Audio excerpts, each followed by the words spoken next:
समिति पाली द्वारा संचालित ऑनलाइन क्लास में आपका स्वागत है। कक्षा द्विदर्शी विज्ञान, विषय रसायन विज्ञान। सबसे पहले अध्याय कक्षा 12 में फर्स्ट लेसन है, उसका नाम है ठोस अवस्था। ठोस अवस्था। तो जनरल बात करते हैं अपन, पदार्थ की 3 अवस्थाएं होती है, ठोस, द्रव और गैस। ठोस अवस्था के अंदर यानी पदार्थ की 3 अवस्थाएं, जिसमें पहली अवस्था होती है ठोस, दूसरी है द्रव और तीसरी है गैस।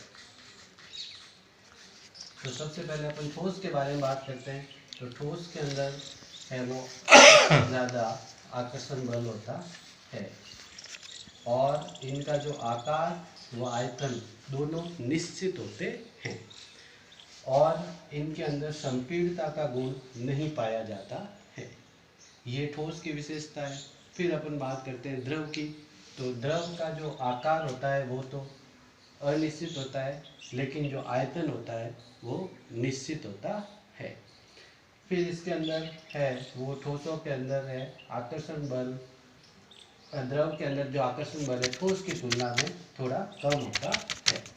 फिर इनमें ठोसों की तुलना में थोड़ी संपीड़ितता पाई जाती है। फिर इसके बाद बात करते हैं अपन गैस की। तो गैस के अंदर जो कण है वो बहुत ही दूर दूर होते हैं। गैस जो कण है वो बहुत ही दूर दूर होते हैं और गैसों के कणों में सबसे ज़्यादा संपीड़ितता पाई जाती है। फिर इनका न तो कोई आकार होता है, न ही आयतन होता है। फिर अपन बात करते हैं इसके अंदर ठोस अवस्था। सबसे पहले ये तो पदार्थ के 3 प्रकार हो गए, ठोस, द्रव और गैस। मुख्य जो टॉपिक है वो है ठोस अवस्था। तो अपन ठोस अवस्था को इस प्रकार परिभाषित कर सकते हैं कि पदार्थ की वह अवस्था जिसके अंदर अवयवी कण के अंदर परमाणु, अणु या आयन होते हैं, जो अंतर आणविक आकर्षण बल द्वारा प्रबल रूप से बंधे होते हैं। अतः ठोसों का आकार व आयतन निश्चित होता है, ये असंपीड्य होते हैं तथा दृढ़ होते हैं। इनमें गति नगण्य किंतु कंपन पाया जाता है। तो इस तरह से ये जो अवस्था है वो ठोस अवस्था कहलाती है। अब ठोसों का वर्गीकरण करते हैं। तो ठोसों का वर्गीकरण जो नेक्स्ट टॉपिक है, ठोसों का वर्गीकरण। ठोसों का वर्गीकरण करेंगे तो अवयवी कणों की व्यवस्था के आधार पर ठोसों को 2 भागों में बांटा जाता है। तो अवयवी कणों की व्यवस्था के आधार पर ठोसों को 2 भागों में बांटा जाता है। जो पहले है वो है क्रिस्टलीय ठोस और दूसरे होते हैं वो अक्रिस्टलीय ठोस कहलाते हैं। तो ये ठोस का विभाजन किया है अपने अवयवी कणों के आधार पर। तो सबसे पहले अपन क्रिस्टलीय ठोस पढ़ेंगे। तो क्रिस्टलीय ठोस के अंदर जो अवयवी कणों की नियमित व्यवस्था रहती है और नियमित व्यवस्था का मतलब है कि जो अवयवी कण है वो एक दूसरे से नियमित रूप से जुड़े हुए रहते हैं। तो इस तरह से कह सकते हैं कि वे ठोस जिनमें कणों की नियमित व्यवस्था रहती है क्रिस्टलीय ठोस कहलाते हैं। इसका उदाहरण लेते हैं अपन, जैसे सोडियम क्लोराइड NaCl है, KCl है, ZnS है, सोडियम सल्फेट है Na2SO4। तो ये सब है वो क्रिस्टलीय ठोस के अंदर आते हैं। इसी तरह से अक्रिस्टलीय ठोस की बात करते हैं। तो वे ठोस जिसमें कणों की अनियमित व्यवस्था रहती है अक्रिस्टलीय ठोस कहलाते हैं। जैसे उदाहरण ले सकते हैं अपन कांच, प्लास्टिक, रबर इत्यादि। तो ये जो आते हैं वो अक्रिस्टलीय ठोस कहलाते हैं, जिसमें कणों की अनियमित व्यवस्था रहती है। तो ये पहला अंतर हो गया क्रिस्टलीय और अक्रिस्टलीय के अंदर।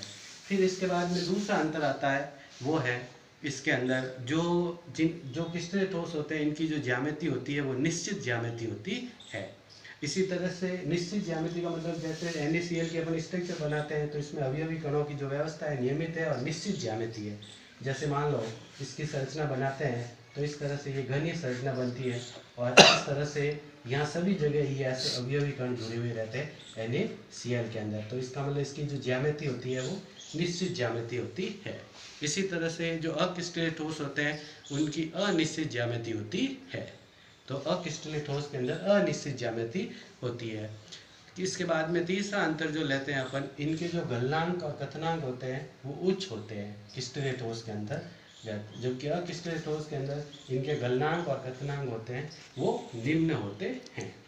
फिर इसके बाद में चौथा अंतर लेते हैं कि इनको अपन विभक्त करें तो यह है अलग अलग भागों में विभक्त किए जा सकते हैं, यानी ये नियमित रूप से विभक्त हो सकते हैं, जबकि इनको काटने पर अनियमित रूप से विभक्त होते हैं। तो इनको है वो काटने पर या विभक्त करने पर ये विभक्त हो सकते हैं, जबकि इन्हें काटने पर अनियमित रूप से विभक्त होते हैं।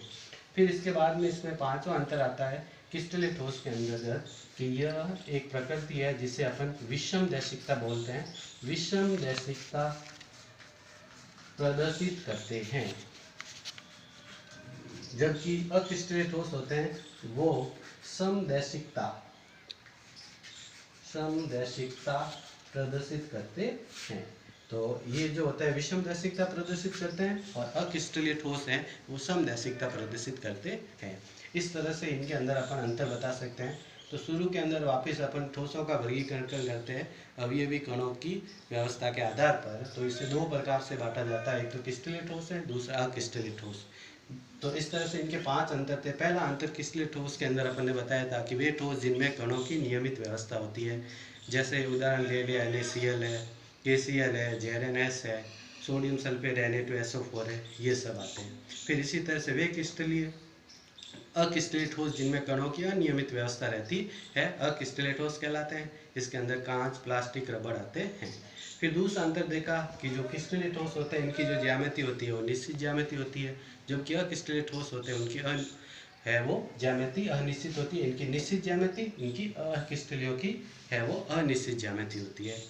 और फिर इसके बाद तीसरा अंतर लेते हैं तो इनके जो गलनांक और कथनांक होते हैं वो है निश्चित होते हैं। फिर इसके देख सकते हैं इनके जो गलनांक और कथनांक होते हैं वो अनिश्चित होते हैं।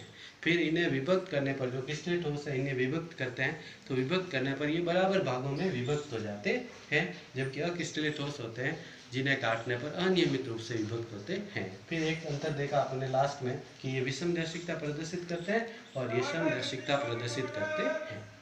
फिर इसमें नेक्स्ट जो पॉइंट आता है वो आता है समदैशिकता और विषम दैशिकता, ये क्या होता है। तो सबसे पहले अपन क्रिस्टलीय जो ठोस है इनमें एक गुण पाया जाता है जिसको अपन बोलते हैं विषम दैशिकता। विषम दैशिकता किसे कहते हैं? ये एक प्रकृति है जिसके अंदर ये जो कणों की व्यवस्था होती है इस प्रकार, जैसे अपन ये बता सकते हैं कि ये अवयवी कण इस तरह से नियमित रूप से ऐसे जुड़े हुए हैं, तो ये नियमित व्यवस्था है इसके अंदर अवयवी कणों की।